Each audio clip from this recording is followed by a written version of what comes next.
আজকে শুরুতে জানাই খেয়ালি ফাউন্ডেশনকে অনেক অনেক ধন্যবাদ। সুন্দরবন গোসবা ব্লকের বালিদ্বীপ অঞ্চলে বিজয়নগর গ্রামে গড়ে ওঠা নদীর চরে কাছে স্কুল, সেই স্কুলে ছোট ছোট বাচ্চাদের রিকুইজিশন ছিল। তারা জলের অভাবের জন্য একটা করে বোতল চাই এবং একটা জল রাখার জন্য ড্রাম এবং মটকা।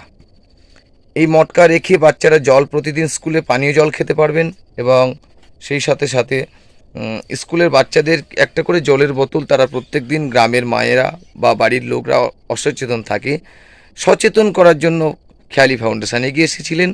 সেই সুন্দরবনের প্রত্যন্ত গ্রামে তারা সহযোগিতা করেছেন ছোট্ট ছোট্ট বাচ্চাদের মুখের হাসি দেখতে, এবং খেয়ালি ফাউন্ডেশন সহযোগিতার হাত নিয়ে এগিয়ে এসেছেন। তাদেরকে দান করেছেন ছোট ছোট বাচ্চাদের জলের বোতল, সেই সাথে এবং একটা জলের ড্রাম, একটা মটকা এবং ছোট ছোট বাচ্চাদের হাতে 500 গ্রামের জলের বোতল। আমরা